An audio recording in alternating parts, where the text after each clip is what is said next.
இன்ஃப்ராஸ்ட்ரக்சரே இல்ல. மிஞ்சி போனா நம்ம பெங்களூர் சொல்லலாம், ஹைதராபாத் சொல்லலாம்.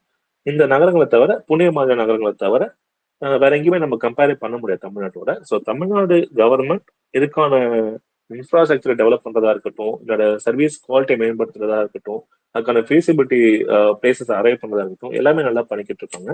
பிரைவேட் துணையோட இப்ப கவர்மெண்ட் பண்ண ஆரம்பிச்சிருக்கு. அது ஒரு லார்ஜ் ஸ்பேஸ் இங்க ஓபன் பண்ணும் அப்படின்னு நினைக்கிறேன். பட் எஸ் கண்டிப்பா கவர்மெண்ட் அதுக்கான எல்லா நடவடிக்கையும் எடுத்துட்டு வருது. எல்லா ஸ்கீம்ஸ் அனௌன்ஸ் பண்ணிருக்காங்க. பட் அந்த ஸ்கீம்ஸ் வந்து வெகுஜன மக்களுக்கு வந்து இன்னும் சரியா போய் புரியல. அதை புரிய வைக்கிறதுக்கான ப்ரொமோஷன்ஸ் வேலையை அரசு இன்னும் கொஞ்சம் விரிவுபடுத்தினாக்கா அது நிறைய மக்கள் வந்து அதை ஆக்சஸ் பண்றதுக்கு ஈஸியா இருக்கும் அப்படின்னு நினைக்கிறேன். நன்றி.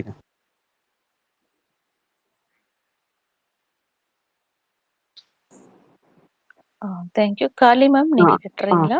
வணக்கம் கிணித் தோழர், நான் காளி. என்னன்னா இந்த புது ஃபீல்டு இருக்கு பாத்தீங்களா, இது வந்து ஸ்கில் செட் ரெசியூமேல போடுறதுக்கோ அவங்க வளர்த்துக்கிறதுக்கான ஸ்கில் செட்ல பெரிய மாற்றம் கொண்டு வரும் இல்லையா? அப்போ அதை வளர்த்துக்கிறதுக்கு அவங்க என்ன பண்ணணும்? இது ரொம்ப பேசிக்கான கொஸ்டின், பட் ஸ்டில் எதுல இருந்து அவங்க தொடங்கலாம்? ஓகே, இப்போ வந்து ஏஐல போக விரும்புறவங்க இல்லாட்டி ரொபாட்டிக்ஸ்ல போக விரும்புறவங்க ஃபண்டமெண்டா ஒரு இன்ஜினியரிங் டிகிரி தான் ப்ரிஃபர் பண்ணுவாங்க. ஸோ ஒரு இன்ஜினியரிங் டிகிரி மஸ்ட். அது உங்களுக்கு கம்ப்யூட்டர் சயின்ஸா இருந்தாலும் சரி, மெக்கானிக்கல் இன்ஜினியரிங்கா இருந்தாலும் சரி, மெக்கட்ரானிக்ஸா இருந்தாலும் சரி, இன்ஃபர்மேஷன் டெக்னாலஜியா இருந்தாலும் சரி, நீங்க எந்த ஸ்ட்ரீம்ல போனாலும் you can join with AI ஸ்ட்ரீம்ல உங்களால வந்துட முடியும். ஏன்னா ஏஐ இல்லாட்டி ரோபோட்டிக்ஸ்ன்றதே வந்து ஒரு காம்பினேஷனல் இன்ஜினியரிங் செக்டர் தான், அது இன்டர் டிசிப்ளினரி தான் அது. ஸோ ஃபண்டமெண்டலா ஒரு engineering degree additionally programming skills இருக்கணும். இப்போ ஓரளவுக்கு ஆவரேஜாக போகணும்னா பைத்தான் மாதிரியான லாங்குவேஜஸ் வந்து ஒரு ஆவரேஜான ஸ்கில். பைத்தான் நீங்க வெல்வெஸ்டா இருக்கீங்க அப்படின்றதும், தென் நார்மல் எம்பெடட் சிஸ் இருக்கும் இல்லையா, 80s 90s ஃபேமஸ் அந்த லாங்குவேஜ் அது இப்பவுமே இருக்கு. அதுதான் எம்பெடட் சிஸ்டம்ஸ்ல. ஸோ அந்த எம்பெடட் சி, எம்பெடட் ப்ரோக்ராமிங்ஸ், இப்போ பைத்தான் இது வரைக்கும் நாலேஜ் இருந்தாலே உங்களால ஏஐ அண்ட் ரோபோட்டிக்ஸ்ல ஈஸியா சர்வே பண்ணிக்க முடியும். அடிஷ்னலி உங்களோட இன்னோவேட்டிவ் ஸ்கில்ஸை வந்து எப்படி ஒரு யூசர் ஃப்ரெண்ட்லி பிளாட்ஃபார்மா கொண்டு வரீங்கன்றதை பொறுத்து you can be a master in that field.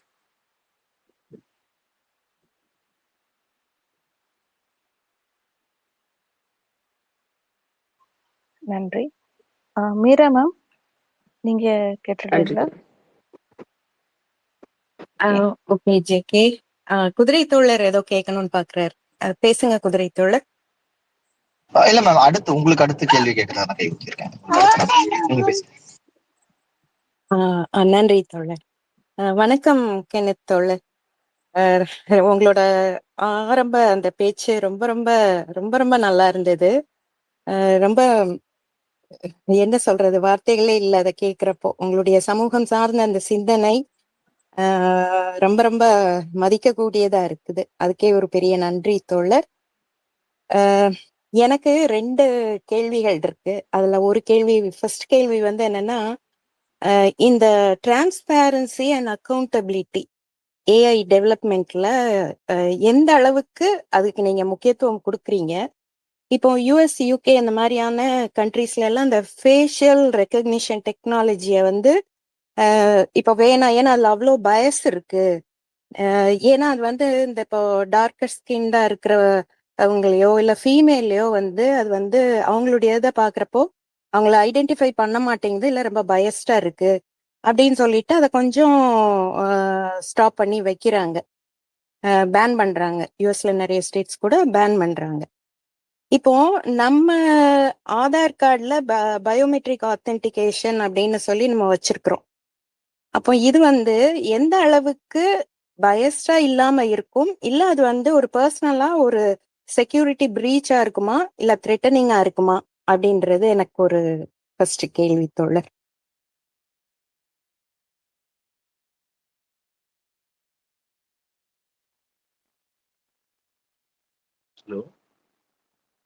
தோழர் பேசுறாங்களா? பேசுங்க. சாரி நோட்ல கால் வந்து டிஸ்டர்ப் ஆயிடுச்சு. ஓகே, இப்போ கேட்ட क्वेश्चन அந்த யூஎஸ்ல பேன் பண்ணிருக்காங்க, அந்த பிளாக் உமனுக்கும் கேட்டது. அதுக்கப்புறம் என்ன கண்டினியூ பண்ணி? அதாவது அந்த ஃபேஷியல் ரெக்கக்னிஷன் டெக்னாலஜி அது வந்து எவ்வளவு பயஸ்டா இருக்கு அப்படின்னு சொல்லி அவங்க வந்து பேன்லாம் கூட பண்ணியிருக்காங்க, வேண்டாம் அப்படின்னு. ஸோ எனக்கு என்னன்னா இதுல இருக்கக்கூட இந்த இப்போ ஏஐ டெவலப் பண்றாங்க இல்லையா, அதுல டிரான்ஸ்பேரன்சி அண்ட் அக்கௌண்டபிலிட்டி எவ்வளவு தூரம் நீங்க வந்து பாப்பீங்க? இப்போ நம்ம இந்தியால ஆதார் கார்டு எடுத்துக்கிட்டோம்னா அது பயோமெட்ரிக் ஆத்தென்டிகேஷன்ல இருக்கு. அப்போ இதுல வந்து நம்ம இதை எந்த அளவுக்கு இதை நம்ம வந்து பார்க்கலாம்?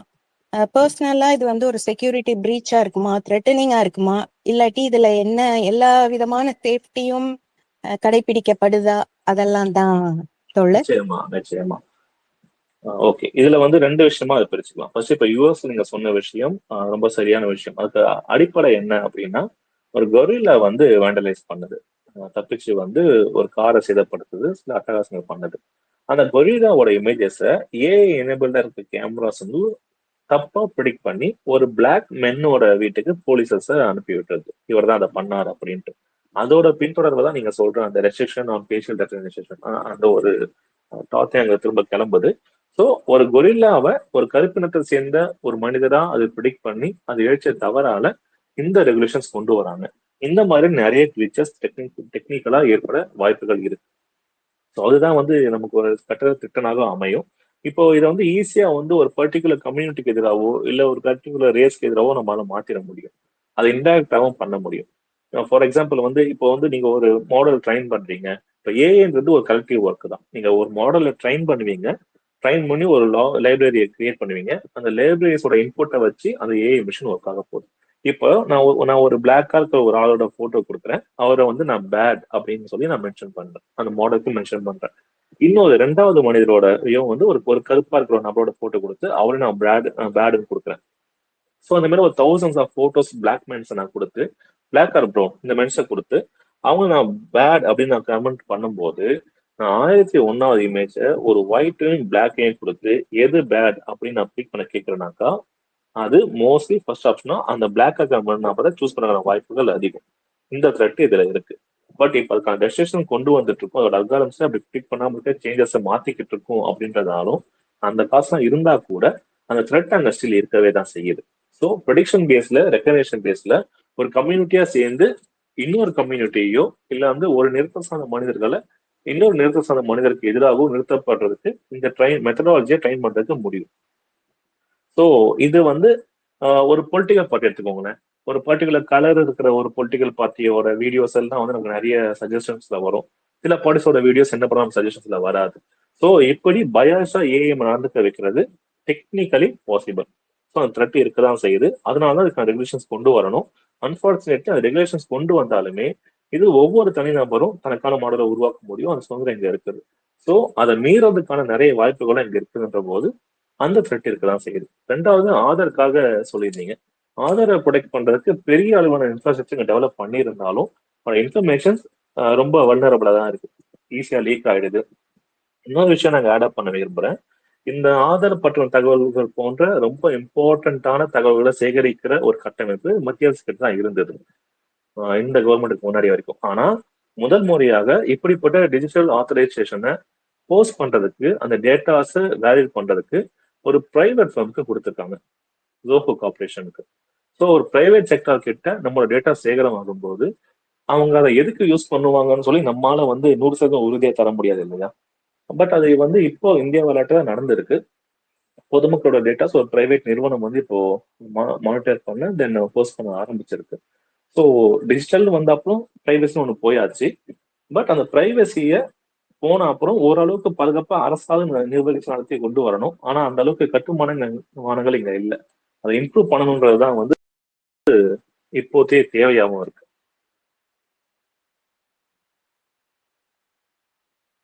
நன்றி தோழர்.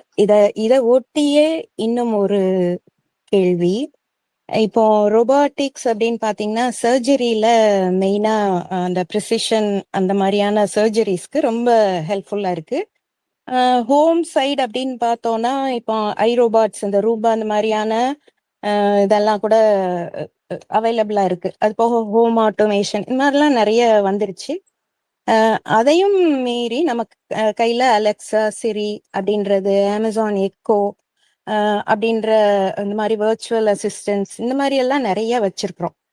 இதெல்லாம் வந்து கான்ஸ்டன்டா நம்மள மானிட்டர் பண்ணிட்டே இருக்கு இல்லையா? அப்போ இது வந்து எந்த அளவுக்கு இதுவுமே ஒரு பர்சனலா இது வந்து ஒரு த்ரெட்டனிங்கா இருக்கும்.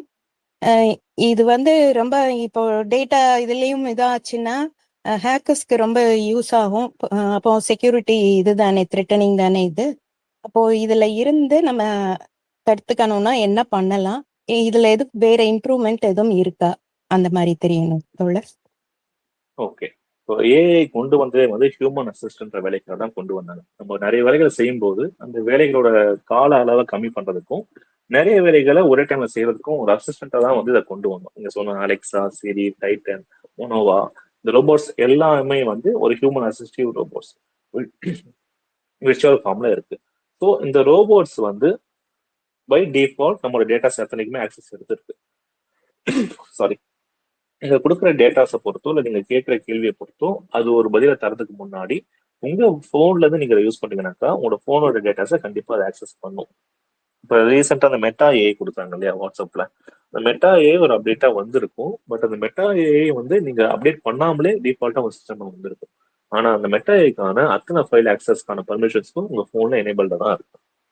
ஸோ உங்க போன்ல நீங்க ஒரு பிக்சர் வச்சிருக்கீங்க, இல்ல ஒரு லீகல் டாக்குமெண்ட் வச்சிருக்கீங்க, ஒரு டீல் வச்சிருக்கீங்க, ஒரு அக்ரிமெண்ட் வச்சிருக்கீங்க, இல்லாட்டி வந்து ஒரு என்டிஏ வச்சிருக்கீங்க அப்படின்னா அந்த டாக்குமெண்ட்ஸ் பத்தின விஷயங்கள் அது கிட்ட ஃபர்ஸ்ட் லேயர் காப்பியா இருக்கும். நீங்க அந்த டாக்குமெண்ட் அப்லோட் பண்ணிட்டு அதுக்கிட்ட ஆன்சர் கேட்கலாம். ஆன்சர் கேட்டு முடிச்சு உங்களுக்கு பதில் கிடைச்ச அப்புறம் நீங்க வந்து வெளியே வந்துடுவீங்க. ஆனா அந்த படிச்ச மெட்டா ஏஐ நீங்க என்ன டாக்குமெண்ட் அப்லோட் பண்ணீங்க, அதுல என்ன கேள்வி நீங்க கேட்டீங்கன்றத ஞாபகம் வச்சுக்கும். ஸோ ஏஐ டெவலப்மெண்ட் அப்படின்றது முன்ன நான் சொன்ன மாதிரி ஒரு கலெக்டிவ் ஒர்க். ஸோ அதே மாதிரியான ஒரு டாக்குமெண்ட்டை வேற ஒருத்தர் வேற ஒரு மொபைல் அப்லோட் பண்ணிட்டு கேள்வி கேட்கும்போது உங்களுக்கு என்ன பதில் அது கொடுத்ததோ அதை அடிப்படையா வச்சு அவருக்கான பதிலை கொடுக்க அது ட்ரை பண்ணும். இப்படிதான் தன்னோட இன்டெலிஜென்ஸ் அந்த மெட்டா ஏஐ டெவலப் பண்ணிக்கும். அதை நாங்க அப்பெல்லாம் பண்ண விட்டது இல்லை, ரெஸ்ட்ரிக்ஷன் வச்சிருக்கோம் அப்படின்னு அந்த டெவலப்பர் சொன்னா கூட நிஜத்துல ஒரு மாடல் நிறைய யூசர்ஸோட டேட்டாஸை எடுத்து பயன்படுத்திட்டு தான் தன்னை மெருகேற்றிக் கொள்ளும். ஸோ அது நீங்க அந்த சேஃப்டின்ற ஒன்று இருக்கு இல்லையா, அது வந்து இதுக்கப்புறம் எதிர்பார்க்க முடியாது. நம்மளோட புகைப்படங்கள் இல்ல முக்கியமான டேட்டாஸ், வாய்ஸ் நோட்ஸ் இதை வந்து நீங்க பர்சனலா மொபைல் போனை வச்சுக்காம இல்லாட்டி அப்படி வச்சிருக்க மொபைல்ஸை வந்து பயன்படுத்தாம இருக்கிறது தான் வந்து ஒரே பாதுகாப்பு அமையுமே தவிர வேற எந்த மாற்றமே இது கிடையாது. நீங்க என்ன செக்யூரா வச்சாலுமே வந்து அந்த டேட்டாஸ் கண்டிப்பா ஒரு ஓப்பன் சோர்ஸ் தான் இருக்க போகுது. அப்ப அந்த ஹேக்கர்ஸ் அப்படின்றவங்க வந்து எதையுமே ஹேக் பண்ண மாட்டாங்க. இந்த இருக்க குறைகளை வந்து அவங்க பயன்படுத்திப்பாங்க. அவங்க ஒன்றும் உங்க சிஸ்டம் ஹேக் பண்றது இல்ல.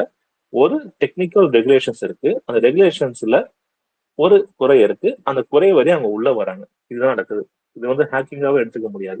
இந்த சில விஷயங்கள் உங்க கன்சென்ட்டோடவே நடக்கும். ஆனா நீங்க கன்சென்ட் கொடுக்கறது உங்களுக்கே தெரியாது. அப்படிதான் டேட்டாஸ் நிறைய எடுக்கப்படுது. இதுல இருந்து தப்பிக்கிறதுக்கான வழி அப்படின்னு பார்த்தா வந்து தனி மனித ஒழுக்கமும் இல்லாட்டி வந்து ஒரு பரந்துபட்ட மனப்பான்மை இருக்கும். அது மட்டும்தான் வந்து இதுல தப்பிக்கான ஒரே வழி. டெக்னாலஜிக்கலி நீங்க இதுல தப்பிக்கிறது முடியாது. அதுதான் நிதர்சனமான உண்மையா வந்து நான் சொல்ல விரும்புறேன். நன்றி தோழர். ஆனா கேட்க கொஞ்சம் ஸ்கேரியா தான் இருக்குது. ஓகே தோழர், நன்றி. எனக்கு இதை ஒட்டிய ஒரு கேள்வி இருக்கு தோழர். இப்ப டீப் ஃபேக் டெக்னாலஜி ஏஐல வந்து நல்லா இதுவாகவே பண்ணலாம், ரொம்ப எஃபெக்டிவாகவே பண்ணலாம். இப்போ வந்திருக்க 3 சிவில் லால வந்து எனக்கு தெரிஞ்சு இமேஜஸுமே அக்செப்ட் பண்றாங்க ஃபார் ப்ரூஃப்.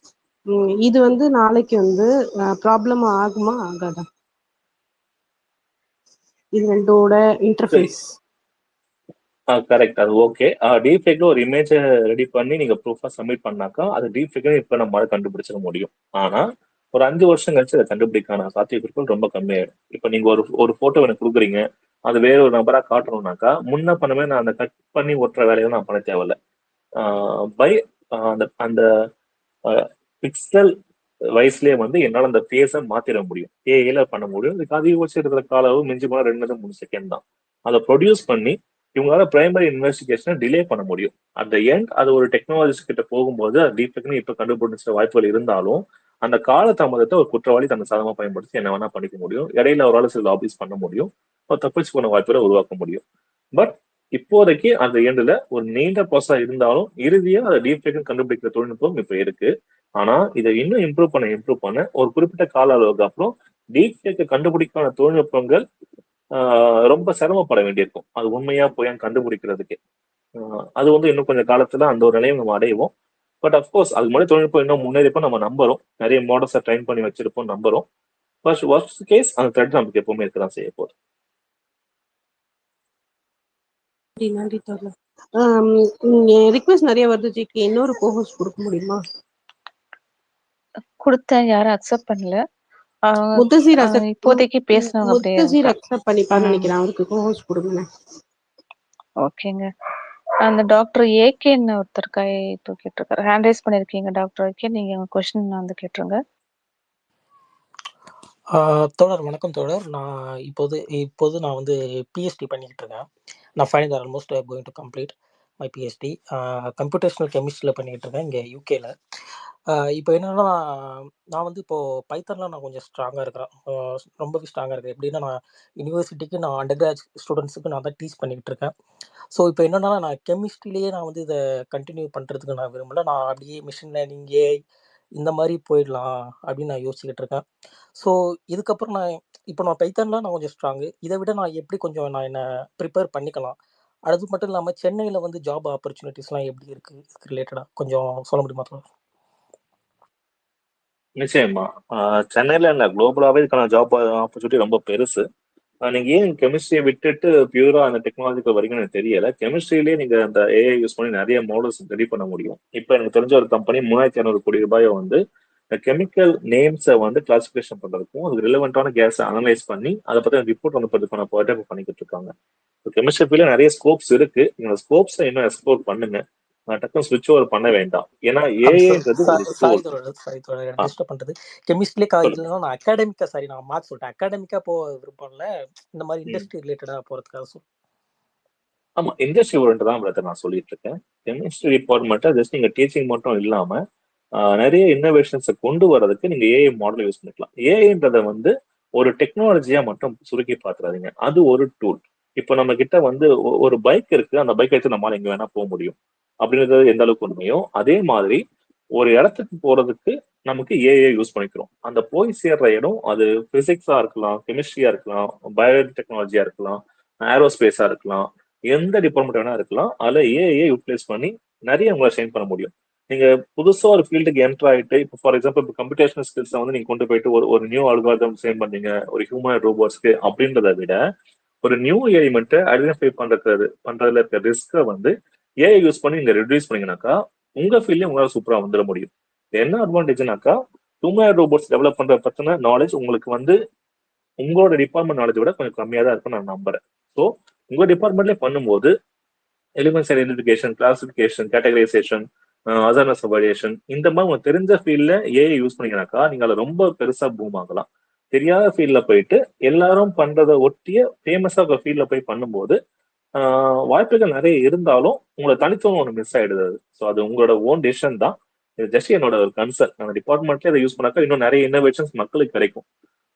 ஹைட்ரஜன் பாம் மாதிரி இல்லாம, அட்டாமிக் பாம் மாதிரி, இந்த ஸ்மால் பாடி பாம்ஸ் மாதிரி இல்லாம ஒரு உருப்படியான விஷயங்கள் இந்த மாதிரி சிந்தனை இருக்க மக்கள்கிட்ட இருந்து வருமேன்ற ஒரு ஆதங்கம் தான் எனக்கு. மற்றபடி வேலைவாய்ப்புகளை பொறுத்த வரைக்கும் கண்டிப்பா உங்களுக்கு இருக்கு. இந்த பைத்தான் ஆல்ரெடி ஸ்ட்ராங்கா இருக்கீங்க அப்படின்னும் போது கண்டிப்பா அதை வச்சு நீங்க பண்ண முடியும். கொஞ்சம் ஆர்பிஎஸ் கத்துக்கோங்க, ரோபோட்டிக் ப்ராசஸ் ஆட்டோமேஷன் கொஞ்சம் பார்த்துக்கோங்க, கொஞ்சம் ஜாவா கத்துக்கோங்க, போதும். இந்த 3 கம்பைன் பண்ணுமே உங்களால ஒரு நல்ல பொசிஷன் ஸ்கேல் அப் பண்ண முடியும். அடிஷனலா உங்களுக்கு தேவைனாக்கா கொஞ்சம் கமர்ஷியலா வந்து பவர் பை எஸ்சிஓஸ் இது நீங்க கொஞ்சம் கத்துக்கிட்டாக்கா எந்த ஃபீல்ட் வேணா உங்களால போய் உட்காந்துட முடியும். பட் நீங்க பிஎஸ்சி பண்றதால என்னோட பர்சனல் ஒரு ஒரு ஆசை வந்து உங்க டிபார்ட்மெண்ட்லயே ஏஐ யூட்டிலைஸ் பண்ணி எதனா ஒன்று கொண்டு வாங்க பிரதர். தேங்க்ஸ். நன்றி தோழர். நன்றி தோழர்.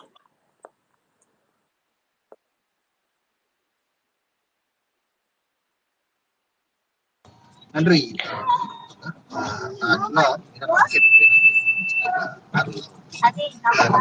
ஏஐ பத்தி ஏஐல நிறைய அசிஸ்டண்டா ஒர்க் பண்றதுக்கு அதெல்லாம் நீங்க எக்ஸ்பிளைன் பண்ணீங்க.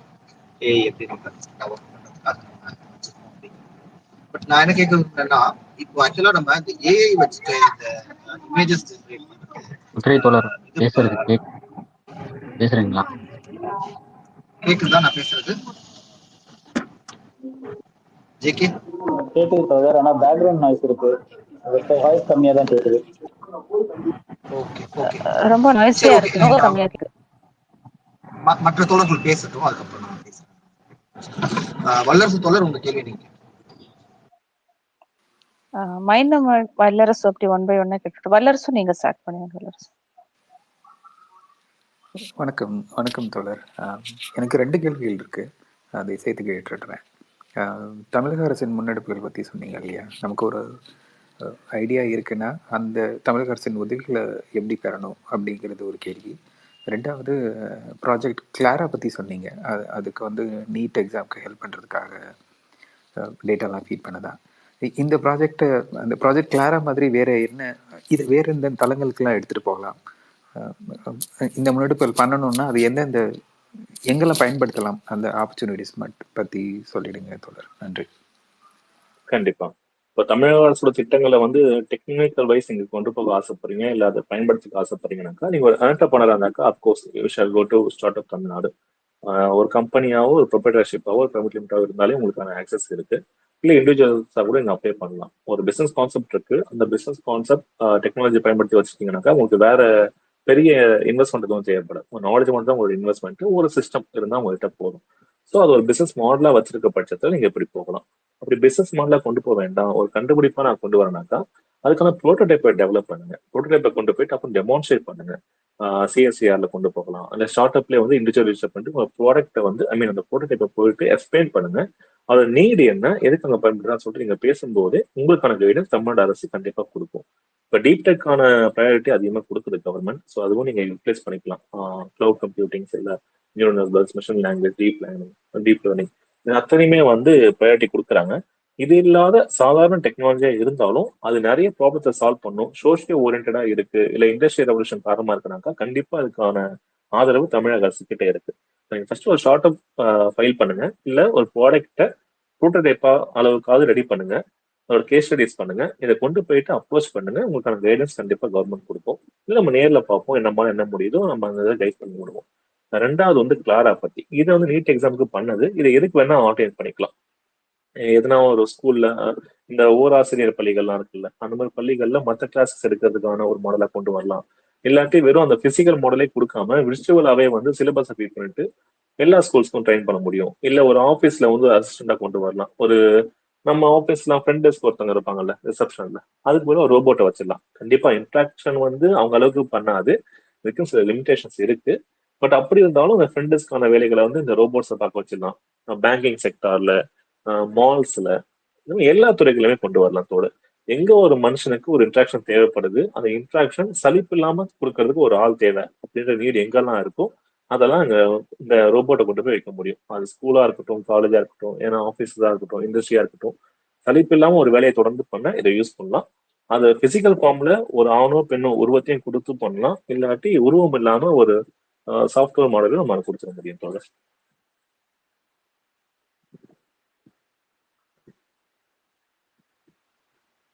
வல்லரசு உங்க கொஸ்டின் முடிஞ்சிச்சுன்னா மைனமட் கிட்ட போயிடலாமா? நன்றி தோழர்.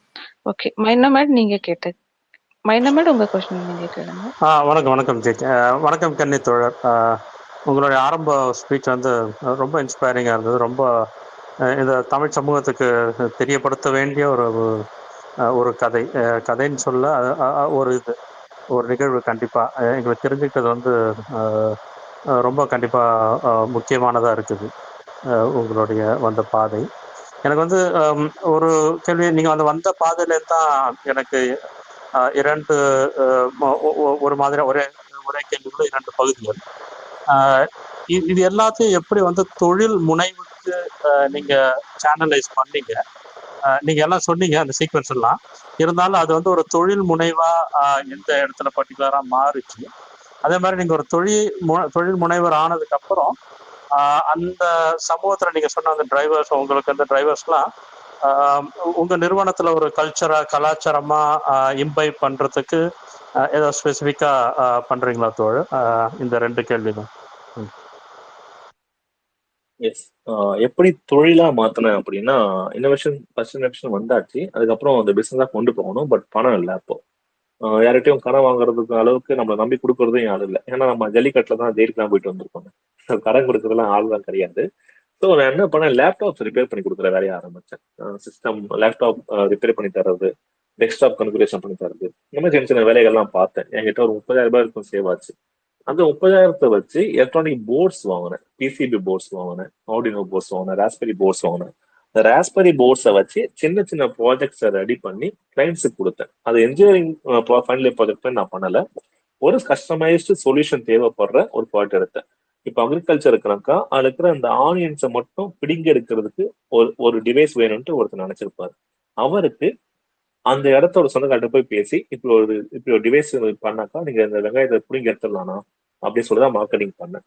சரி பண்ணி கொடுப்பான்னாரு. ஸோ நான் ஒரு பொருளை மோட்டார்ஸ் சென்சார்ஸை வாங்கி நான் ஒரு 10,000 ரூபாய்க்கு வாங்கி என்னால் அது வந்து 40,000 ரூபாய்க்கு விற்க முடிஞ்சது சக்சஸ்ஃபுல்லா.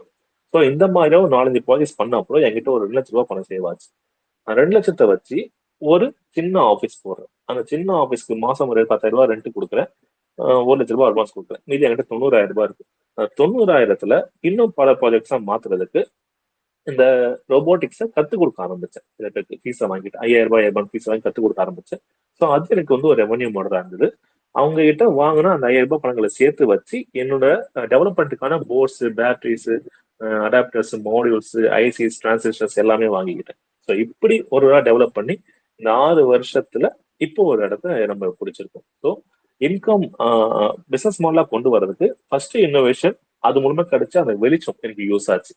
யாருக்கும் அந்த பையன் கேட்கும்போது என்னால போயிட்டு ஓவரலா சொல்லிட்டு இருக்க முடியாம மேனுவல் ஸ்கேவெஞ்சுக்கு ஒரு டிவைஸை கண்டுபிடிச்சு அது டிவியில வந்தது. அந்த வீடியோ போட்டு காமிச்சிடும், நான் இதை பண்ணிருக்கேன் நான் முன்னாடி, அடுத்து வந்து இதை பண்ணலான்னு இருக்கேன்னா உங்க ப்ராஜெக்ட் கிடைச்சாக்க எனக்கு ஹெல்ப்ஃபுல்லா இருக்கும், நான் கம்மியான காஸ்ட்லேயே பண்ணி தரேன்னா. இப்படிதான் ஆரம்பிச்சேன் இண்டிவிஜுவல் கிளைண்ட்ஸ் கிட்ட போயிட்டு. ஸோ கொஞ்சம் பணம் வந்தது, அவங்க கிட்ட ப்ராடக்டை கொடுத்து இந்த மீன் தொட்டிலாம் வச்சிருப்பாங்க, அவங்களுக்கு வந்து சில நாள் 10 நாள் தொடர்ந்து வெளியூர் போயிடுவாங்க, அந்த 10 நாள் மீனுக்கு வந்து ஃபுட்டை ஃபீட் பண்ணும். இதுக்கெல்லாம் சொல்யூஷன்ஸ் வந்து எக்ஸிஸ்டிங்கா பெரிய அளவுல திருப்தி அடைகிற மாதிரி இல்லை. இப்படிப்பட்ட கிளைண்ட்லாம் வர ஆரம்பிச்சாங்க.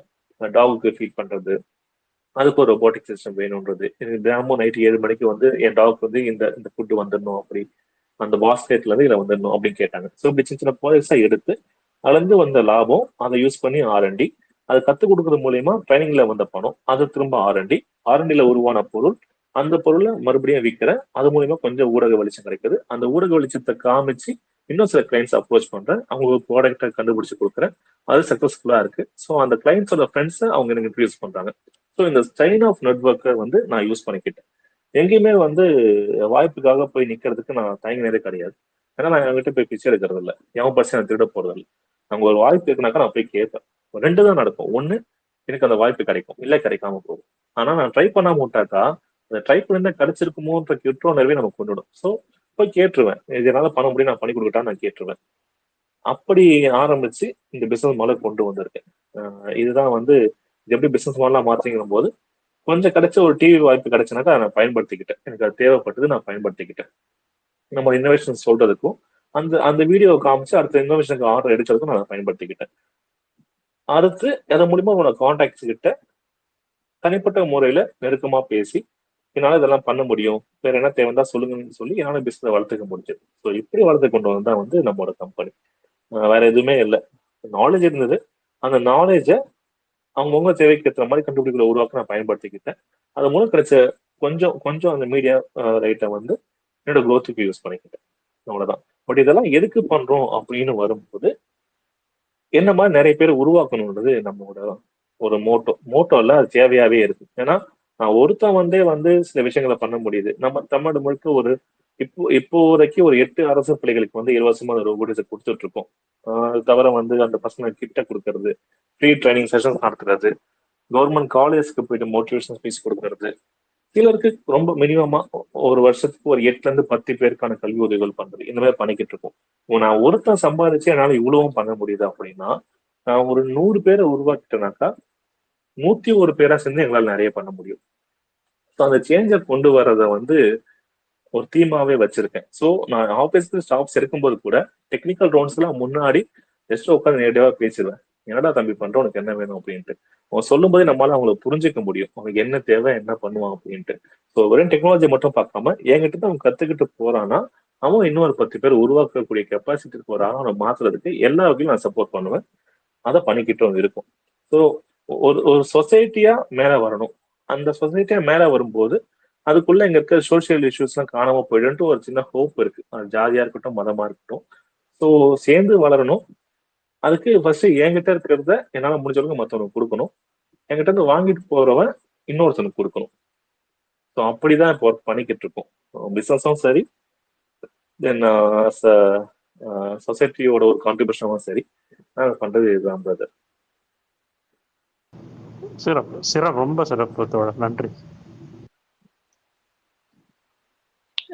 முந்தசிர், நீங்க உங்க கொஸ்டினை கேட்டுறீங்களா முந்தசிர்? நன்றி ஜேகே. ரொம்பவே அருமையா இருந்துச்சு நீங்க கொடுத்த இன்ட்ரோடக்ஷன். நீங்க சொன்ன உங்களுடைய வாழ்க்கையில் நடந்த விஷயங்களை சொன்னதுமே ஒரு இன்ஸ்பிரேஷனலா. ஸோ ரொம்ப நன்றி தோழர். ஃபர்ஸ்ட் என்னோட ஃபர்ஸ்ட் கொஸ்டின் வந்து, இப்போ நீங்க வந்து ஏற்கனவே மேனுவல் ஸ்கேவெஞ்சிங் அதை அழிக்கிறதுக்காக நீங்க வந்து அதை நிறுத்துறதுக்காக ரோபோட்ஸ் வந்து வடிவமைச்சிருக்கீங்க. அது மாதிரி மற்ற சமூக பிரச்சனைகளை டெக்னாலஜி மூலமா சால்வ் பண்ண முடியும் அப்படின்னா நீங்க வந்து வேற என்ன மாதிரியான சமூக பிரச்சனைகளை நீங்க அணுகலாம்னு நினைக்கிறீங்க? குறிப்பா எஸ்பெஷலி நான் சொல்லணும் அப்படின்னா, மாற்றுத்திறனாளிகளுக்கு ஆர்டிஃபிஷியல் இன்டெலிஜென்ஸோ ரோபோட்டிக்ஸோ எந்த அளவுக்கு அவங்களுடைய வாழ்க்கையை, அவங்களுடைய தேவைகளை அணுகிறதுக்கு எந்த அளவுக்கு யூஸ்ஃபுல்லா இருக்கும்னு நினைக்கிறீங்க? அந்த மாதிரி ஏதாவது அதனுடைய ரோல் என்ன அளவுக்கு இருக்கும் அப்படின்னு நினைக்கிறீங்க? நிச்சயமா அதை பண்ணிக்கிட்டு தான் இருக்கும். பட் அது ஒரு கார்பரேட் ஒரு பேட்டர்ன் இஷ்யூவால ஹோல்ட் பண்ணிருக்கோம். இந்த sign language to voice conversion இல்லையா, அது சில ஆப்ஸ்லாம் இருக்கு, பட் அது அவ்வளோ எஃபிஷியண்டா இல்லை. இப்போ சமீபத்துல வந்து நியூசிலாந்துல வந்து ஒரு கம்பெனி அதை பண்ணிக்கிட்டு இருக்காங்க. 2 கிளவுஸை வந்து நீங்க கையில போட்டுக்கிட்டாக்கா நீங்க காட்டுற சைன் லாங்குவேஜஸ் வந்து வாய்ஸா கன்வெர்ட் ஆயிடும். அது நாங்க பண்றதா இருந்தது, பட் அவங்க அதை பேட்டர்ன் பண்ணி பண்றதால நம்மளால அதை பண்ண முடியல. ஏன்னா அவங்க பேட்டர்ன் பண்ணி எப்படியாவது ஒரு ப்ராடக்ட் தான் கொண்டு வர போறாங்க. நம்ம பண்ணாக்கா அது ஓப்பன்ஸ் தான் கொண்டு வந்திருப்போம். ஸோ அதை நம்மளால கொடுக்க முடியல இந்த பேட்டர்ன் இஷ்யூவால. பட் அதெல்லாம் சின்ன மாடிஃபிகேஷன் பண்ணி எந்த வகையில இந்த சைன் லாங்குவேஜ் யூஸ் பண்றவங்க வாய் பேச முடியாத மாற்றுத்திறனாளிகளுக்கு அவங்க நினைக்கிற கருத்தை வந்து ஓப்பனா சொல்ல முடியுன்றதை வந்து நாங்க அனலைஸ் பண்ணும்போது, இந்த டிராஃபிக் கேமராஸ் எல்லாம் இருக்கு இல்லையா, இவங்க பண்ற ஒரு பிரைவேட் சிஸ்டம். அவங்க மொபைல் போன்ல ஒரு ஆப் இருக்கும், இல்ல அவங்க கைட்ட ஒரு கிளவுஸ் இருக்கும். அந்த கிளவுஸை யூஸ் பண்ணி அவங்க மாட்டிக்கிட்டு அவங்க பண்ற ஆக்ஷன்ஸ் வார்த்தைகளா வரும். இது ஒண்ணு அவங்க பேட்டர்ன் பண்றது. நாங்க என்ன யோசிப்போம்னாக்கா, இப்ப எப்படி நீங்க வண்டியில போகும்போது ஓவர் ஸ்பீடிங்க வந்து ஒரு கேமரா சென்ஸ் பண்ணி உங்களுக்கான ரிப்போர்ட்டை ஜென்ரேட் பண்ணுதோ, அந்த மாதிரி எந்த டிவைசஸுமே அவங்க கேரி பண்ணிட்டு போக வேண்டாம். ஜென்ரலா ஒரு பப்ளிக் சிஸ்டம்ஸ்ல பப்ளிக் மானிட்டரிங் டிவைசஸ் கேமராஸே வந்து இவங்க ஆக்ஷன்ஸை ப்ரிடிக்ட் பண்ணி அவங்களுக்கான வாய்ஸ் சப்போர்ட் சிஸ்டமா மாறணும். ஸோ அதை வரைக்கும் நாங்கள் ஒர்க் பண்ணிக்கிட்டு இருக்கோம். இது கொஞ்சம் நாள் எடுத்துக்கோம் எங்களுக்கு கண்டிப்பா. ஏன்னா நம்மளோட ஓன் இன்கம் வச்சு அதை எல்லாமே பண்ணிக்கிட்டு இருக்கோம். அடிஷனலி இதுக்கான R&D வந்து ரொம்ப பெருசு. பணத்தெல்லாம் விட இதுக்கு பண்ற R&D ரொம்ப பெருசு. ஜஸ்ட் லைக் நம்ம ஒரு படத்தை உரை கொடுத்துட்டு போயிட முடியாது. அது எங்கேயாவது தப்பா ஒரு பட்சத்துல யாராவது ஒருத்தரோட உயிருக்கு ஆபத்தான வேண்டாம். ஸோ அதனால வந்து R&Dக்கு கொஞ்சம் பெரிய அளவுல ஒர்க் தேவைப்படுது. ஆனா எந்த மாற்றுத்திறனாலையும் தான் ஒரு மாற்றுத்திறனாளி அப்படின்னு எஸ்டாப்ளிஷ் பண்ணிக்காம டெக்னாலஜிக்கலி இப்போ ஸ்பீச் இம்பேர் பர்சன்ஸ்க்கு இந்த கேமரா ஓகே, பட் மற்றவங்களுக்கு என்ன, இப்போ விஷன் இல்லாதவங்களுக்கு என்ன பண்ண முடியும்? நம்ம ஒரு சென்சார் யூஸ் பண்ணி அவங்க முன்னாடி வர கேஜெட்ஸை பார்த்தீங்கன்னா அறிவுறுத்தலை கொடுக்கலாம். அவங்களுக்கான பிரெய்லி முறையை வந்து ஆட்டோமேட் பண்ணலாம், டிஜிட்டைஸ் பண்ணலாம். பிரெய்லிஸ் முறையை தடவி பார்க்காம நம்ம கூகுள் லென்ஸ் இருக்கு இல்லையா, நீங்க ஸ்கேன் பண்ணாக்கா டெக்ஸ்ட்டை வந்து அதை கண்டுபிடிச்சிடும். இதை வாய்ஸா மாற்றி அவங்களுக்கு கொடுக்கறது, ஹெட்ஃபோன்ஸ்ல கொடுக்கறது, இந்த மாதிரி சில R&Ds கிட்ட போயிட்டு இருக்கு. முடிக்க ஒரு நேரம் எடுத்துக்கும். ஆனா கண்டிப்பா அதை 1 by 1 நாங்க பண்ணிக்கிட்டே வரும். இந்த தொழில்ல ஒரு லாபத்துக்காக ஒரு ப்ராடக்ட் தயாரிக்கிற அதே வேலையில சரிபாதி அளவு வந்து நாங்க அந்த சோசியல் கான்ட்ரிபியூஷன் பண்ணிக்கிட்டு இருக்கோம். நிறைய நபர்கள் இணையறாங்க, டெக்னாலஜிக்கலி இணையறாங்க, இல்லை வேற ஏதாவது ஃபார்ம்ல இணையறாங்கனாக்கா நாங்க முடிக்கிறதுக்கான கால அளவு எங்களுக்கு கம்மியாயிடும். ஸோ இதெல்லாம் எங்க லிஸ்ட்ல இருக்கு. ஒரு பப்ளிக் CCTV கேமரா சிஸ்டம் வந்து ஒரு யூசர் ஃப்ரெண்ட்லி டிவைஸா மாத்துறது, இதெல்லாம் லிஸ்ட்ல இருக்கு. ஒன்னா பண்ணிக்கிட்டு இருக்கோம். ஸோ ஒரு 6 to 8 மாசங்கள் மினிமம் அதுக்கு R&D தேவைப்படுது.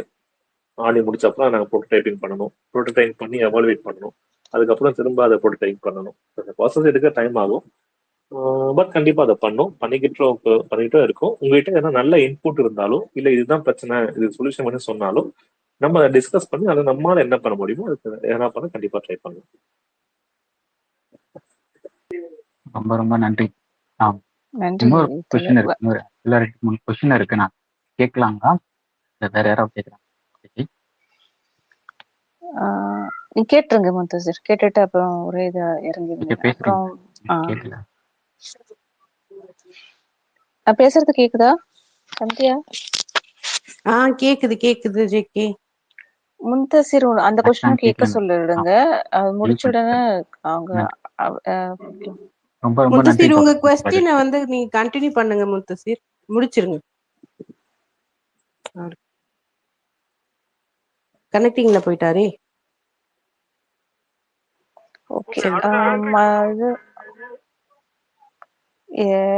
ஒன் மதுரகாரி பை ஒன்னா ஃபர்ஸ்ட் ஹேண்ட் ரைஸ் கேட்கலாம். பண்ணாங்களா இல்ல கல்பனா மதுரக்காரி பண்ணாங்களா? கல்பனா. ஓகே, ஃபர்ஸ்ட் கல்பனா பேசிடுங்க, அடுத்தது மதுரகாரி பேசட்டும். அதுக்கு அடுத்தது இப்ப யாரோ ஹேண்ட் ரைஸ் பண்ணாங்க, யாருன்னு தெரியல, பேரலை தோழர். அடுத்தது நீங்க பண்ணிடுங்க. ஓகே, கல்பனா உங்க கொஸ்டினை கேட்டுருங்க. வணக்கம்.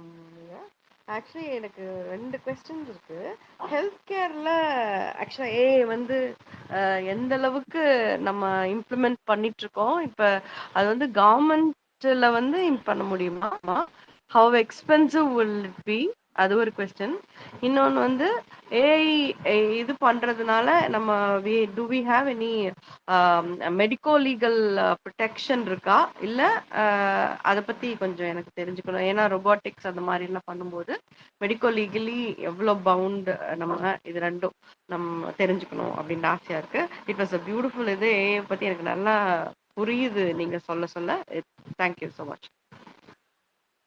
ஹெல்த் கேர்ல கண்டிப்பா ஏஐ இப்போ பெரிய ரோலை ப்ளே பண்ணிக்கிட்டு இருக்கு. பட் ஏஐன்றதை விட ரொபோட்டிக்ஸா தான் வந்து மெடிக்கல் ஹெல்த் கேர் டிபார்ட்மெண்ட்ல வந்து ஒர்க் பண்ணிக்கிட்டு இருக்கோம். விர்ச்சுவல் ஆப்ரேஷன்லாம் இப்போ நடக்க ஆரம்பிச்சிருக்கு. ஆஸ்திரேலியால இருந்தே ஒருத்தர் நம்மளோட அப்போலோல பண்ணிக்கிட்டு இருக்காங்க.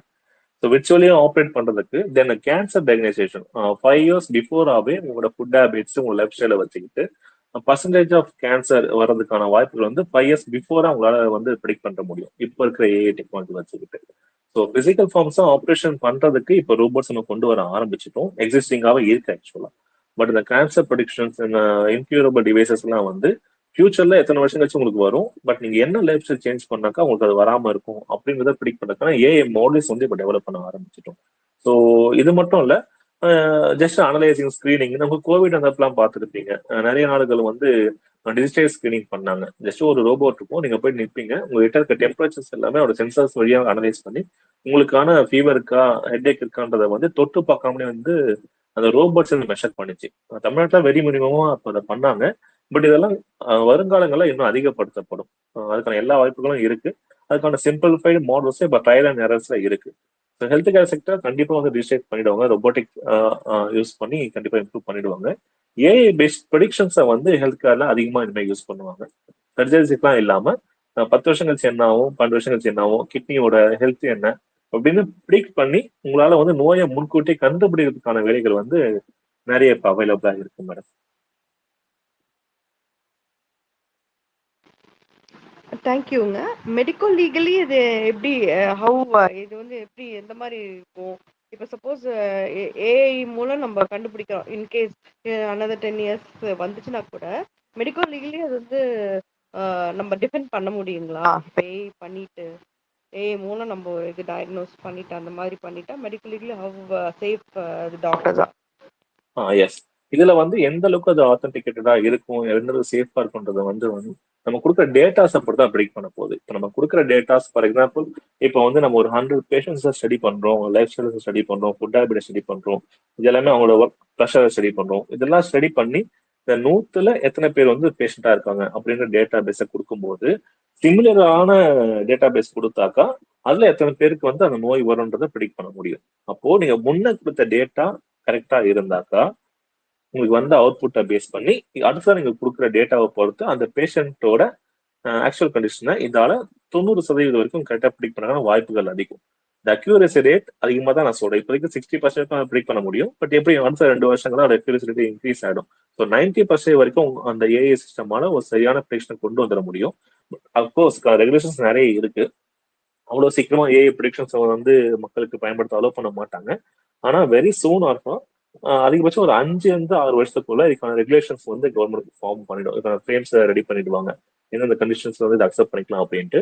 பட் இப்பவே இதுக்கான ப்ரெடிக்ஷன்ஸை வந்து அனலைஸ் பண்றதுக்கான வேலைகளையும் கவர்மெண்ட் இறங்கி இருக்கு. எனக்கு தெரிஞ்ச நண்பர் ஒருத்தர் ஒரு ஆப்ரேஷன் இன்ஸ்ட்ருமெண்ட் பண்ணியிருக்காரு ஏஐ பேஸ் பண்ணி. அது இப்போ அண்டர் ப்ராசஸிங்ல இருக்கு கவர்மெண்ட் சைட்ல இருந்து.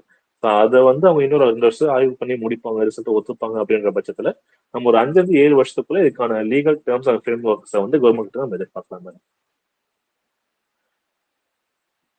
Thank you so much. ரொம்ப இன்ஃபர்மேட்டிவா இருந்துச்சு. Thank you. Thank you. Thank you Kalpana. And மதுரைக்காரி, நீங்க கேட்டுறீங்களா உங்க கொஸ்டின்? தேங்க்ஸுங்க. கேக்குதா நான் பேசுறது? ஓகே. கேக்குது. ஹாய்ங்க. முதல்ல வந்து ரொம்ப ரொம்ப ரொம்ப தேங்க்யூ இந்த ஸ்பேஸ் ஹோஸ்ட் பண்றதுக்கு. ப்ளஸ் உங்களோட டைமுக்கு ரொம்ப ரொம்ப நன்றி. நீங்க சொல்ற பதில் எல்லாமே வந்து, "ஏய் எனக்கு தெரியும் பாத்தியா, நான் எவ்ளோ பெரிய இதுன்னு பாத்தியான்ற" மாதிரி இல்லாம, உண்மையான அக்கறையோடையும், தெரியப்படுத்தணுன்ற ஒரு அம் ஆர்வத்தோடையும் இருக்கு. அது வந்து இன்னும் இன்னும் கேள்விகள கேட்க தூண்டுது அப்டின்னே சொல்லலாம். அதுக்காக உங்களுக்கு ரொம்ப ரொம்ப நன்றி. அது போக நீங்க பண்ணிட்டு இருக்கிற விஷயங்கள் எல்லாமே இப்ப சொன்னீங்க இல்லையா? நம்ம பண்ணியிருந்தோம்னா, அத வந்து ஓப்பன் சோர்ஸாவே கொண்டு வந்திருக்கலான்னு. இந்த மாதிரியான ஒரு சோஷியல் ரெஸ்பான்சிபிலிட்டி இருக்கிற டெக்னாலஜிஸ் தான் இன்னைக்கு வாழ்க்கைக்கு தேவை அப்படிங்கிற மாதிரி, இன்னைக்கு உலகத்துக்கு தேவை அப்படிங்கிறது, இங்க எல்லாரோட ஒருமித்த கருத்தா இருக்கும்னு நெனைக்கிறேன். அதுக்காகவும் உங்களுக்கு ரொம்ப ரொம்ப நன்றி. நீங்க இந்த ஒரு எண்ணத்துக்காகவே ரொம்ப ரொம்ப ரொம்ப நெறைய உயரணும் அப்படின்னு எல்லார் சார்பாவும் வாழ்த்துறோம். அ என்னோட கேள்வி என்னன்னா 2 கேள்வி இருக்கு. டைம் இருந்தா நான் 2வது கேள்வி கேட்கிறேன். முதல் கேள்வி வந்து இப்போ இந்த அகாடமியால அதாவது ஸ்டூடண்ட்ஸ் கிட்ட ஏஐ வந்து அம், ஒரு ஈஸியர் வேக்கு யூஸ் பண்ற மாதிரியான ஒரு சூழல் உருவாயிருக்குன்னு சொல்லி எஜுகேட்டர்ஸ் ஃபீல் பண்றாங்க.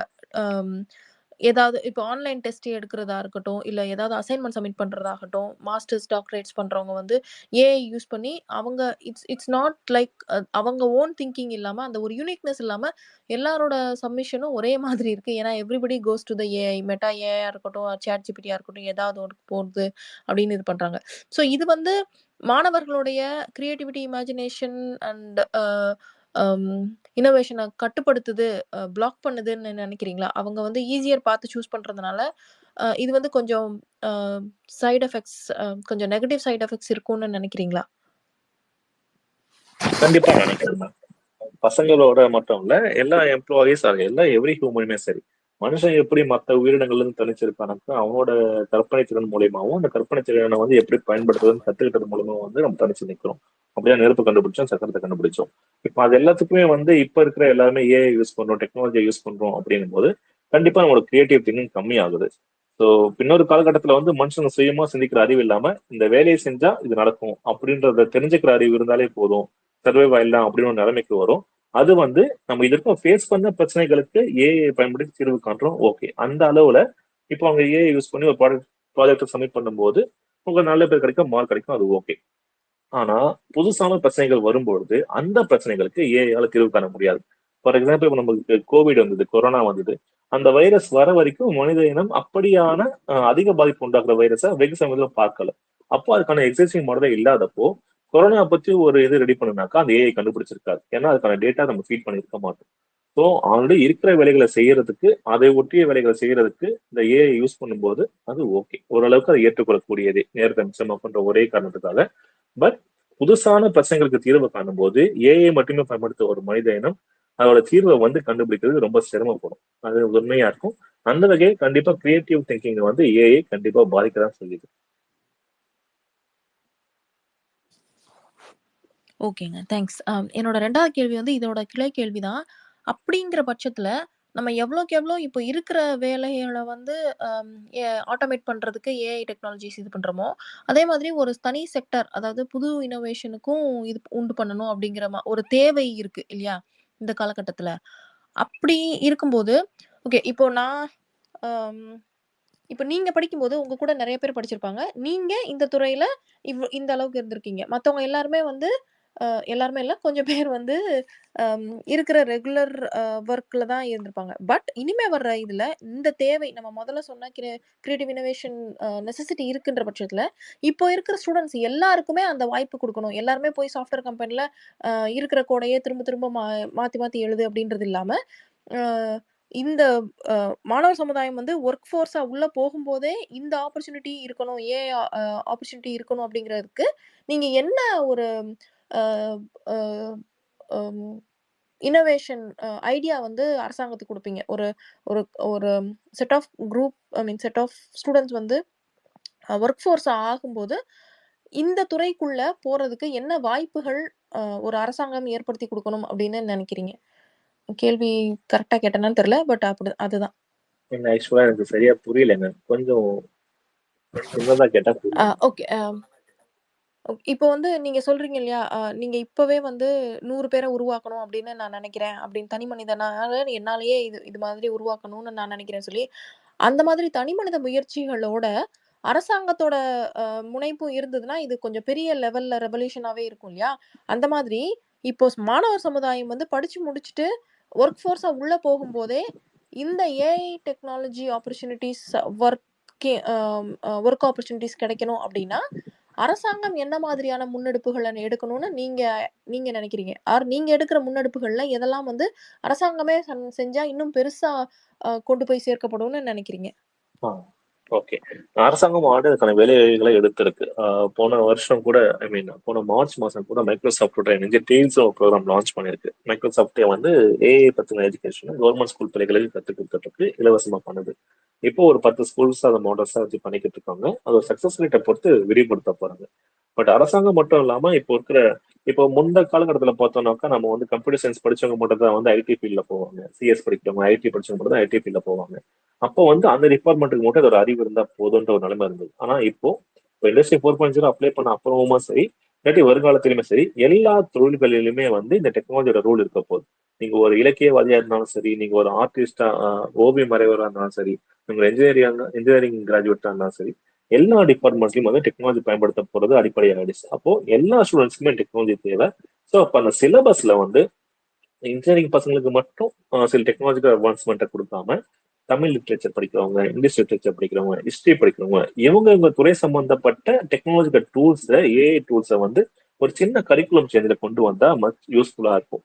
ஏன்னா இப்போ பிஎஸ்சி பிசிக்ஸ் படிக்கிறவங்க ஓகே, பிஎஸ்சி தமிழ் படிக்கிறவங்க கிட்ட வந்து ஒரு டெக்னாலஜிக்கல் அட்வான்ஸ்மெண்ட் டூல்ஸை பயன்படுத்தி ஒரு ப்ரெசன்டேஷன் பண்ண சொல்லும்போது சில சிரமங்கள் நான் பார்த்துருக்கேன்.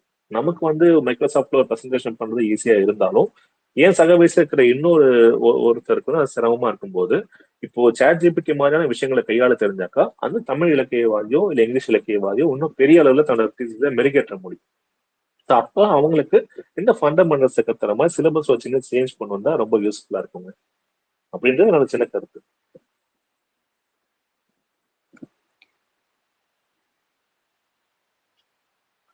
ஓகேங்க. ரொம்ப ரொம்ப நன்றிங்க. அவ்வளோதாங்க என்னோட கேள்வி. ரொம்ப தேங்க்ஸ். தேங்க்யூ மதுரைக்காரி வந்து கலந்துக்கிட்டதுக்கு. மீரா மேம் கிளம்பணும், நீங்க உங்க கொஸ்டின் கேட்டுருங்க மேம். ஓகே. நெக்ஸ்ட் மார்ச் அடுத்து எக்ஸ்கியூஸ் மேம், வரமாட்டேன் மார்ச் மாம்ஸ் மேம் நீங்க அக்செப்ட் பண்ணுங்க. பேசுறீங்களா? கேள்வி கேட்குறீங்களா? ஆமா மீரா மேம் கேட்டுட்டோம். ஓகே, நான் வந்து மச்சு அவங்களோட கேள்விதான் கேட்க போறேன். அவங்க கீழே இருக்கிறாங்க.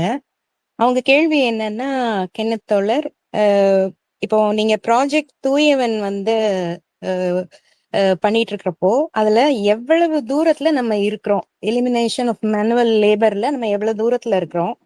கேரளால வந்து பேண்டிகூட் அப்படின்னு சொல்லி இதே மாதிரி ஒன்னு சிமிலரா பண்ணாங்க. ஆனா அதோட ப்ராக்ரஸ் பார்த்தா ரொம்ப ஸ்லோவா தான் இருக்குது. ஏன்னா அதுல வந்து கவர்மெண்ட் அட்மினிஸ்ட்ரேட்டிவ் அந்த மாதிரியான பிரச்சனைகள் அதுல இருக்கிறனால மெல்லதான் அதோட ப்ராக்ரஸ் இருக்கு. பட் நம்ம எவ்வளவு தூரத்துல இருக்கிறோம் அப்படின்னு அவங்க கேக்குறாங்க தோழர். அப்போதே தூயவனோட ஃபர்ஸ்ட் லெவல் ப்ரோட்டோடைப் முடிச்சிருக்கோம். பட் எங்களுக்கு வந்து அது அதிக திருப்தியை கொடுக்கல. ஏன்னா இப்போ பேண்டிகூட்ல நீங்க பாக்குறது பிரச்சனை என்னன்னாக்கா அது வந்து anybody can handle. But costing வந்து ரொம்ப அதிகம். நியர்லி 30 to 40 lakhs இருக்கும். இப்போ டிவைசஸ்க்கான ப்ரைஸ் அது இருக்குது. பட் அந்த அளவுல இருக்கும்போது அதை ரொம்ப பரவலா கொண்டு போய் சேர்க்கறது சிரமம் பண்ணுவோம். நாங்க வந்து அதை 3 லட்சத்துக்குள்ள உருவாக்கி கொடுக்கணும் ஃபைனல் ப்ராடக்ட் அந்த ஏம் வச்சு ஆரம்பிச்சோம். ஒரு ஃபர்ஸ்ட் லெவல் ப்ரோட்டோடைப் பண்ணி முடிக்கும் போது ஸ்டெபிலிட்டியில வந்து எங்களுக்கு கொஞ்சம் பிரச்சனைகள் இருக்கு. அதை நாங்கள் இன்னும் இன்க்ரீஸ் பண்ண வேண்டியிருக்கு. ஸோ அதனால வந்து திரும்ப ரீடிசைன் பண்ணிக்கிட்டு இருக்கோம். ரெண்டாவது வந்து கழிவுகள் வந்து கலக்கிற இடம் இருக்கு இல்லையா, இந்த ட்ரைனேஜ் சிஸ்டம்ஸ், அதில் வந்து இன்ஃப்ராஸ்ட்ரக்சர் வைஸ் ஒரு சேஞ்ச் பண்ணாக்கா இந்த டிவைசஸோட வேலை ரொம்ப சுலபமாயிடும்.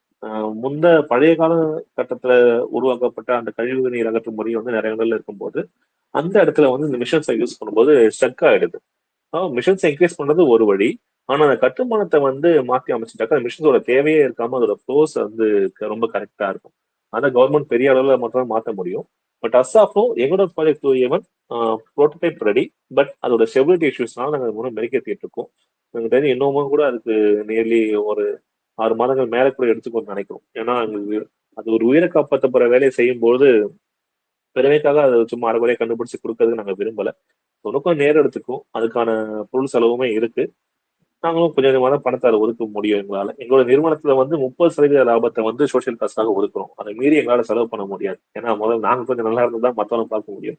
ஸோ சில பரங்காரணமும் இருக்கு. மற்றபடி டெக்னாலஜிக்கலா வந்து ஒரு ஃபுல் பேமெண்ட்டை தர வரைக்கும் அதோட ஆல்ரெடி நாங்கள் இம்ப்ரூவ் பண்ணிட்டே இருக்கோம் மேடம். ஸோ இன்னும் ஒரு 6 மாசத்துக்கு மேல செகண்ட் லெவல் ப்ரோட்டோடைப் வந்து நாங்கள் செக் பண்ணி பார்க்கலாம்னு இருக்கோம். ஸோ இப்போ அதோட ஸ்டெபிலிட்டிக்காக சில கரெக்ஷன்ஸ் பண்ணிக்கிட்டு இருக்கோம் டிசைன் செக்டர்ல.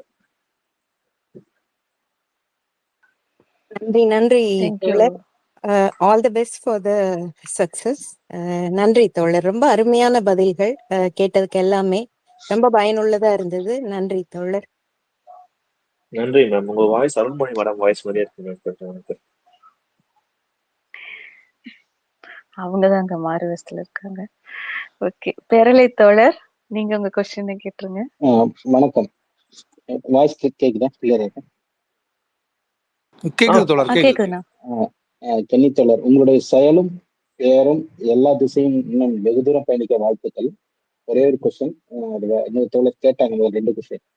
இல்ல, இந்த ஆர்டிபிஷியல் இன்டெலிஜென்ஸ் மூலியமா நீதித்துறையில வந்து ரொம்ப நாளா நம்ம செயல்பாடுகள் வந்து வேறுபட்ட மனிதனுடைய எண்ணங்கள்னால சாட்டிஸ்ஃபை ஆகாம சில இதெல்லாம் தங்கி இருக்கு, கால தாமதம் ஆகிட்டு இருக்கு. இதை வந்து இன்னும் மெருகேற்றப்ப அந்த சட்டங்கள் வந்து இதுதான், அதுக்கு தண்டனை தான் அப்படிங்கிறத நம்ம ஏற்கனவே ஃபிக்ஸ் ஆகிருக்கு. அதை ரீடு பண்றப்ப அது வந்து சீக்கிரமாகவும் நியாயமாகவும் கிடைக்கிறதுக்கு வழி இருக்கா? என்ன தனிப்பட்ட ஒரு மனிதர் ஒரு அந்த சட்டங்களை தனிப்பட்ட ஒரு எண்ணங்களுக்காக கொஞ்சம் மாற்றி அமைச்சு அதை தீர்ப்பை சொல்றதுக்கோ சாதகமா போகாம நேர்மையா இருக்கிறதுக்கு இது பயன்படுமா அப்படிங்கிறது. இது ஏன் இந்த கேள்வி கேட்கறேன்னா, இப்போ ஒரு 4-5 நாளுக்கு முன்னாடி டாக்டர் ஒளிவண்ணன் கோபாலகிருஷ்ணன் புத்தக வாசிப்பை வந்து திறனாய்வுங்கிற பேர்ல ஜூம் மீட்டிங் நடத்தினப்ப முகநூல்ல பதிவு பண்ணியிருக்காரு. ஏஐ மூலியமா ஒரு புத்தகத்தை முழுசா படிக்காமையே அதை ரீட் பண்ண வச்சு ஒரு 4-5 நாள் செய்ய வேண்டிய செயலை ஒரு 4-5 மணி நேரத்துல பண்ணிட்டோம், ரொம்ப ஃபியூச்சர்ல வந்து இன்னும் நல்லா இருக்கும் போல இருக்கு அப்படின்னு சொல்லிட்டு ஒரு பதிவு கொடுத்தாரு, நீண்ட பதிவு. அதுக்காக இதை கேட்கிறேன். இந்த நம்ம நாட்டுல எவ்வளவு பேர் ஜனநாயகத்துல இந்த நீதித்துறை வந்து இன்னும் கொஞ்சம் சிறப்பா செயல்படும், நேர்மையா செயல்பட இது ஏதாவது ஒரு வகையில பயனா இருக்குமா? நன்றி. சரியான வகையில அதோட சேனல்ல மாடல் நம்ம ட்ரைன் பண்றோம்னாக்கா கண்டிப்பா பயன்படும். ஆல்ரெடி 3.5 வருஷத்துக்கு முன்னாடியே வந்து ஐபிஎம்ல வாட்ஸன்ட் ஒரு சிஸ்டம் இன்ட்ரடியூஸ் பண்ணாங்க. இந்த வாட்ஸன் சிஸ்டம் வந்து 20 லட்சம் வழக்குகளை வந்து சால்வ் பண்றதுக்கு எடுத்துக்கொண்ட நேர அளவு வந்து 18 நிமிஷங்கள் தோடு. ஸோ 20 லட்சம் வழக்குகள்னும் போது 20 லட்சம் வக்கீல்களோட நேரத்தை வந்து ஒரு 20 நிமிஷத்துல வந்து அந்த சிஸ்டமா ரிப்ளேஸ் பண்ண முடிஞ்சது. அக்யூரேசி லெவல் ஆல்மோஸ்ட் மேட்ச் ஆச்சு, சரியான தீர்ப்பு தான் கொடுத்துருக்கு. பட் இது எல்லா கேஸும் பொருத்தி பார்க்க முடியாது. இப்போ டிராபிக் வயலேஷன்ஸ் இல்லாட்டி வந்து ஒரு அசாரமான விஷயங்களை பொருத்தி பார்க்க முடியும். பட் இந்த மாதிரி நம்மளோட கான்ஸ்டியூஷன் லாஸை வந்து நம்ம டிபேட்டா வைக்கும் போது அதுக்கான டிஸ்கஷன்ஸ் ரொம்ப பெருசு. அதுக்கான தனிநபர் நீதிமன்றங்கள் போல இல்லாம ஒரு சட்ட திருத்தத்தை கொண்டு வரும்போது அதுல பல்வேறு விஷயங்கள் நம்ம விவாதிக்க வேண்டியிருக்குது, எமோஷனலா இன்டெலெக்சுவல்ஸா விவாதிக்க வேண்டியிருக்கு. ஸோ அப்படிப்பட்ட இடங்கள்ல ஏஐ யூஸ் பண்ணி ஒரு சரியான தீர்ப்பை கொண்டு வர முடியுமா?